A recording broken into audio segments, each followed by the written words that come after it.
So, hey everyone, Steph here, and today I have Josh, the drummer, and Harry, vocalist from the band Finding Better Health, here to chat about their debut single called Single Serving Friends for the Faction. So the single was released on the 12th of November, so almost 3 weeks ago. How does it feel to have it finally released? Awesome. Yeah, incredible. Can we swear? I think so. I don't know. I guess it was so fucking annoying. Like through lockdown, like we recorded it in like August of 2020. Yeah. And just like we weren't really doing anything over lockdown, so we're just sitting on this thing for so fucking long. So it was really cool to get it out. We're pretty stoked. Yeah. But we're kind of sick of it now. Like we've been sitting on it so long, it's just like fuck this song. So would you say that this song's the best thing to come out of the pandemic for you guys? I think we wrote better songs. We definitely did write way better songs. Yeah, I mean, like it's the best one we have out. It's the only one we have out. Yeah, I don't know. I mean, the pandemic was pretty shitty, but we wrote a bunch of tunes together, which is really cool. Yeah. It's like it's our biggest. Let's say it's our biggest achievement from the pandemic. Yeah, because we really didn't do much else other than. Yeah, I mean, yeah. I mean, you didn't have much else to do with your time, I guess. Yeah, exactly. No, not really. Yeah. So, Finding Better Health is an outlet for emotions that might tend to be hard to express. Does that meaning reflect in the name as well? Or did you have something else to like that you came up with the name? Yeah, so it's kind of like the name's sort of a happy accident. Yeah.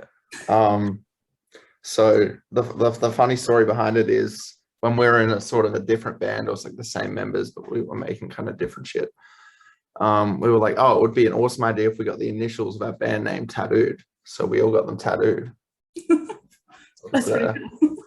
And then we recorded Single Serving Friends and we're like, let's start a new thing. And then we're like, oh, you know what? We should probably just like start this whole thing as a new band. And then we went, shit. We've got a tattooed on us. So like we searched for ages to find something cool with the initials FBH. What were some of the other ones we were working with? Far Beyond Here was there's the runner up. I think we got really lucky that a band name that like actually fit and like encapsulated what we were trying to do also was FBH. Yeah. So yeah. And it's better than Family Butler, Horatio, which was his one. Yeah. Yeah. Yeah, it was just a happy accident. Like it like we chose it because it like fit with the whole theme of everything, but also because we didn't want to have to cover up our tattoos. Yeah. That's fair enough. We like happy accidents. So the Single Serving Friends was written about a grieving process after losing a friendship or losing a friend. I mean, I don't really know how to split the difference there. Yeah. They're alive. Oh no. Yeah. He's still living. Yeah. No, nobody died. We're all good. Everyone's living. Yeah. But just like losing a friendship. And I think that like a lot of the time when people have heard the song, they think it's about like a girl. But I think like friendships can be just as impactful and meaningful as relationships. So it was like all about like the grief and the grieving process over like a friendship that's like not a thing anymore. But you can't really be mad about it. It just is the way that it is. And it doesn't mean that like you hate each other or anything. It just kind of works out that way sometimes. It's just like you kind of just like drifted apart. Yeah. And sort of knowing that was bound to happen. Like some friendships are like steadfast, lifelong, like ride or die, like brotherly sibling relationship sort of things. And some are just like friendships built on convenience. So like whether that's, you know, people you went to school with or like people you hang out with for a certain reason to do a certain activity, whatever that is.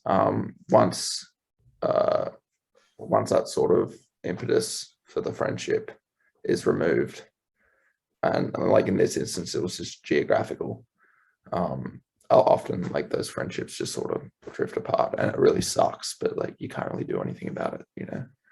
Yeah, I totally understand. I moved from Brisbane to Melbourne like 2 years ago. Right. That'll do it, man. It was it's pretty rough, but I still keep in contact with my friends, so that's something. That's good. Well, they're not singles having friends then.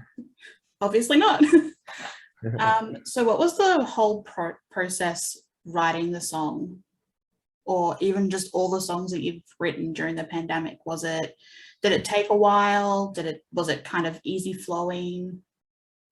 Well, from my perspective anyway, it usually happens either like one of two ways. Either someone will bring like a riff or a set of chords and we'll play them all together, and it'll sort of form like sections and then a song.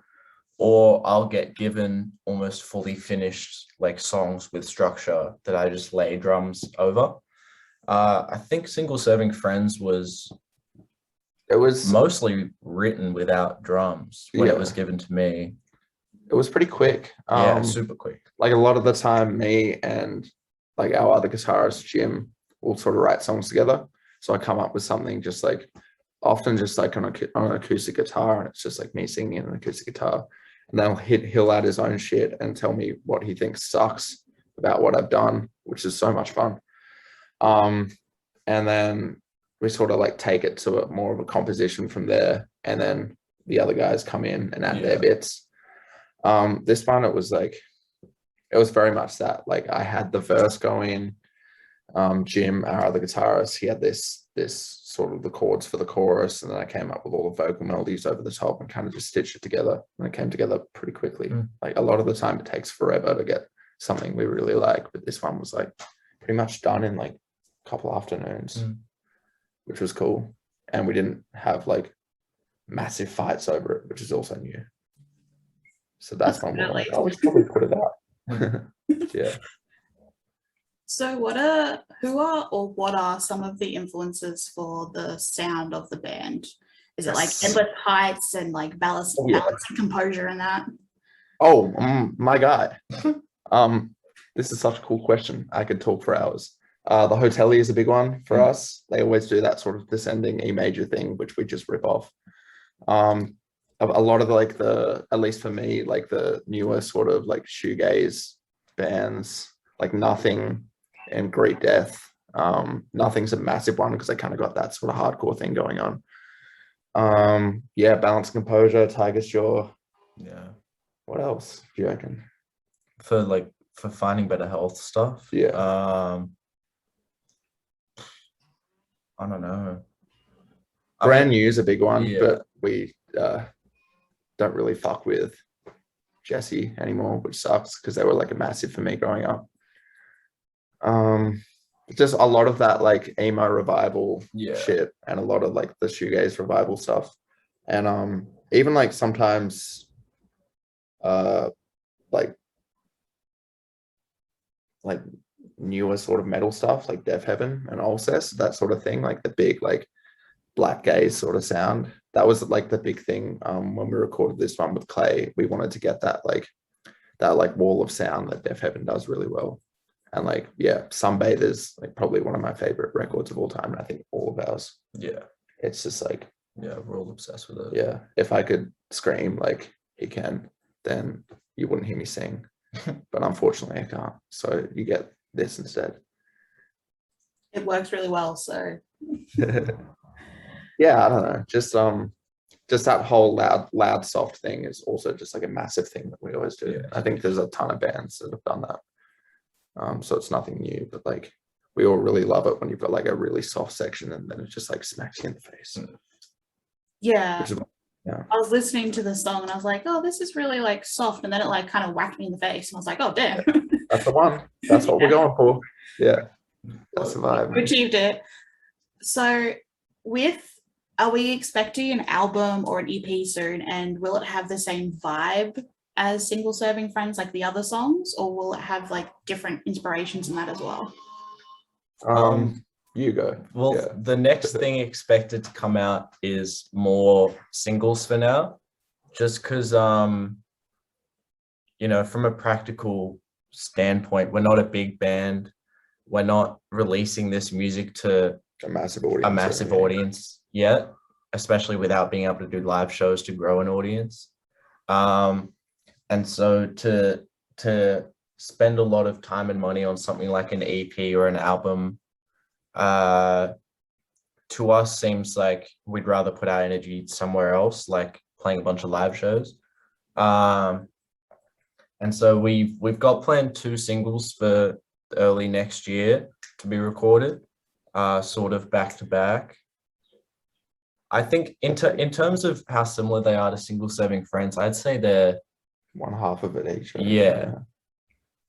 Yeah, we've sort of split it up into 2 songs where one of them is like a very Touche-esque. Yeah, like a post-hardcore, like I'm not yeah. really singing, I'm just kind of Yeah. yelling, kind of like Little- Whatever Forever. Yeah. Another big influence. They're A sick. little bit of like math drum Yeah. stuff in there. And then the other one is much softer. Like an acoustic sort of Yeah. ballad sort of thing. Yeah.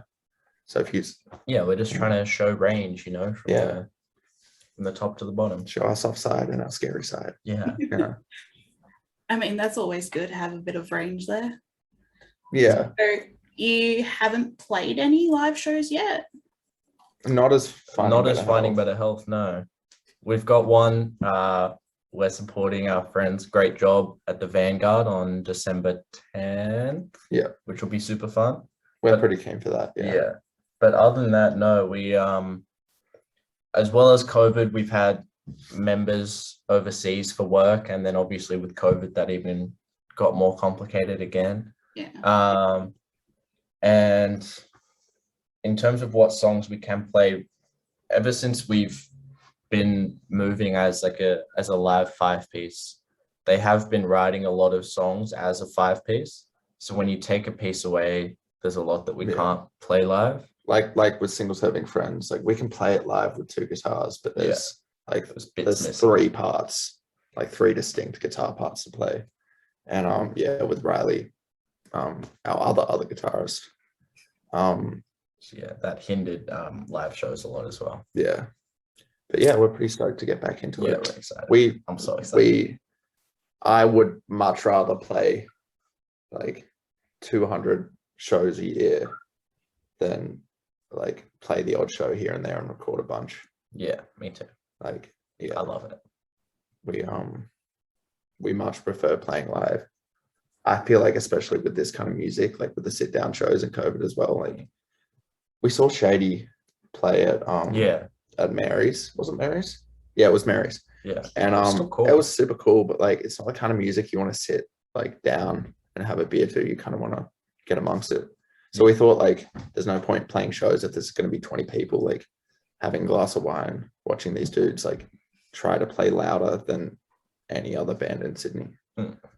Yeah, it's definitely music that you want to get up and move around to and not sit still, I guess.